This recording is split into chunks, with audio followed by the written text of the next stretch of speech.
اور جو پاکستان کے جو مخالفین ہیں انہوں نے ایک کوآرڈینیٹڈ حملہ کیا مختلف جگہوں پر بیک وقت، اور الحمدللہ ہماری لا انفورسنگ ایجنسیز، ہماری بہادر فوج نے مل کر اس کا بھرپور جواب دیا، اور اس کے نتیجے میں 3-4 دنوں میں یہ جو جہاں جہاں یہ دہشت گرد آئے تھے 180 دہشت گرد جہنم رسید ہوئے، اور اس کے نتیجے میں 17 اہلکاروں نے جام شہادت نوش کیا۔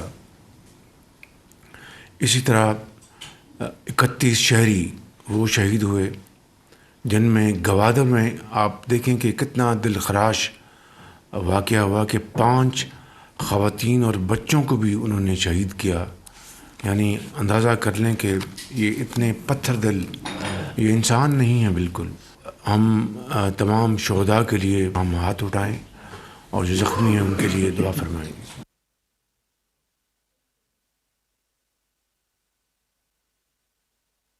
قوم ان عظیم بیٹوں کو، ان کی قربانیوں کو ہمیشہ یاد رکھے گی، اور یقیناً ان کے بچوں کی کفالت کا ذمہ اسٹیٹ کے ذمے ہے۔ اور یہ بات ذہن میں رہنی چاہیے کہ جب سے مار کا حق اللہ تعالیٰ کا فضل و کرم سے پاکستان نے دشمن کو ذلت آمیز شکست دی، اس کے بعد یہ ہمارا مخالف مشرقی جو ہمسایہ ہے اور دوسرے جو خوارج ہیں مل کر پاکستان کی ترقی اور خوشحالی کے راستے میں یہ کانٹا بننا چاہتے ہیں، لیکن انشاءاللہ ایسا ہوگا نہیں، اور انشاءاللہ یہ ضرور دہشت گردی کا مکمل خاتمہ ہوگا، اور انشاءاللہ پاکستان ترقی کی راہ پر گامزن ہوگا۔ اب لیکن یہ بات ذہن میں رکھنی چاہیے کہ کس طرح جو مزدوری کے لیے وہاں پر گئے ہیں، جو بچے ننھے منھے بچے جو پھول کی مانند کھیل رہے تھے، جو خواتین تھیں، انہیں کس طرح قتل کیا گیا، یہ ایک ایسا المناک واقعہ ہے کہ پوری قوم جو ہے وہ سوگوار ہے۔ لیکن اسی طریقے سے پوری قوم پورے عزم کے ساتھ اپنی لا انفورسنگ ایجنسیز اور افواج پاکستان کے ساتھ سیسا پلائی ہوئی دیوار کی طرح کھڑی ہے، اور انشاءاللہ وہ دن آئے گا جب یہ قربانیاں رنگ لائیں گی اور اس ملک سے دہشت گردی کا ہمیشہ خاتمہ ہوگا۔ ایران میں جو اس وقت کے حوالے سے جو کشیدگی چل رہی تھی، اس حوالے سے پاکستان نے اپنا پورا الحمدللہ برادرانہ کردار ادا کیا۔ خود میں نے، ڈپٹی پرائم منسٹر صاحب نے، فیلڈ مارشل صاحب نے، ہم نے مختلف اوقات میں ایرانی لیڈرشپ سے باقاعدہ بالمشافہ ملاقات ہوئی، ٹیلی فون پر گفتگو ہوئی، مختلف جگہوں پر ان سے ہم نے بات چیت کی، اور پورا اپنا جو ایک بھائی کے طور پر کردار ادا کیا جا سکتا ہے ہم نے کیا۔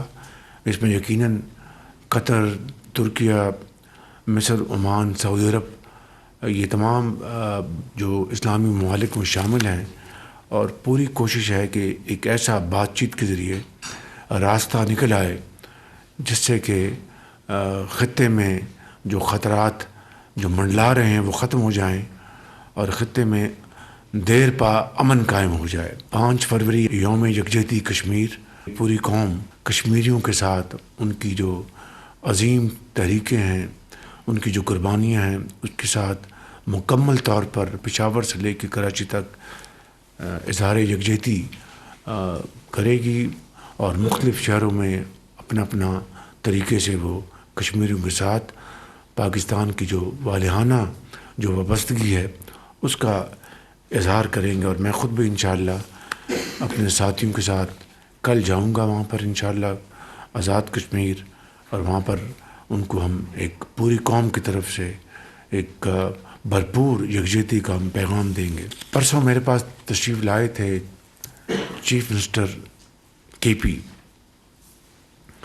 اور ان کے ساتھ میری بڑی اچھی گفتگو ہوئی. میں نے ان کو جس دن وہ ان کا انتخاب ہوا تھا اسی دن میں نے ان کو فون کیا تھا اور کہا تھا کہ وفاق آپ کے ساتھ پوری طرح تعاون کرے گا، چاہے آپ کا کسی بھی پارٹی سے تعلق ہو. وہ بات کی بات ہے، پہلے پاکستان ہے. میں نے ان سے یہ کہا کہ دیکھیں، آپ پاکستان کے ایک انتہائی اہم، خوبصورت اور ایک ایسے صوبے کے آپ وزیر اعلیٰ ہیں جہاں پر لوگ بڑے عظیم پاکستانی ہیں، دلیر لوگ ہیں، بہادر لوگ ہیں. انہوں نے پاکستان کے لیے بڑی قربانیاں دی ہیں. اور اسی حوالے سے 2010 کے NFC ایوارڈ میں ہم نے ڈویزبل پول سے پہلے ہم نے آپ کے لیے 1% رکھا تاکہ آپ جو بھی دہشت گردی کے حوالے سے جو معاملات ہیں ان کو آپ سمیٹ سکیں. اور چاہے وہ آپ کا فورنزک لیب ہے، CTD ہے ڈپارٹمنٹ، اسی طرح آپ کا جو سیف سٹی ہے، پولیس کی آپ کی ٹریننگ، آگمنٹیشن. تو یہ 800 ارب روپے میں نے ان کو بتایا کہ ہم نے آپ کو ان سالوں میں دیے ہیں انڈر NFC. تو جو کچھ وہاں پر اس حوالے سے ہوا وہ آپ کے سامنے ہے. ابھی تک سیف سٹی وہاں نہیں بن سکا. تو انہوں نے کہا جی اب مکمل ہوا چاہتا ہے. میں نے کہا چلو دیر آئے درست آئے. دوبارہ ان سے گفتگو ہوئی اور اس میں انہوں نے کچھ باتیں کی کہ ان کے جو پیمنٹس ہیں جو وہ ان کو اس میں تاخیر ہے. میں نے پھر فوری طور پر جناب احسن اقبال صاحب اور فنانس منسٹر اور سیکرٹری فنانس کے ذمے لگایا کہ وہ ان سے میٹنگ کریں اور جہاں جہاں ادائیگی میں کوئی تاخیر ہے تو اس کو فوری طور پر اس کو ختم کیا جائے. ہم آپ کے لیے پوری طرح بالکل آپ سمجھیں کہ جس طرح باقی صوبے ہیں ہمیں آپ اتنے ہی پیارے ہیں. دوبارہ قصہ کو ہوتا یہ ہے کہ ان سے ایک اچھی نشست ہوئی ہے اور امید کرنی چاہیے کہ معاملہ اب آگے بڑھے گا.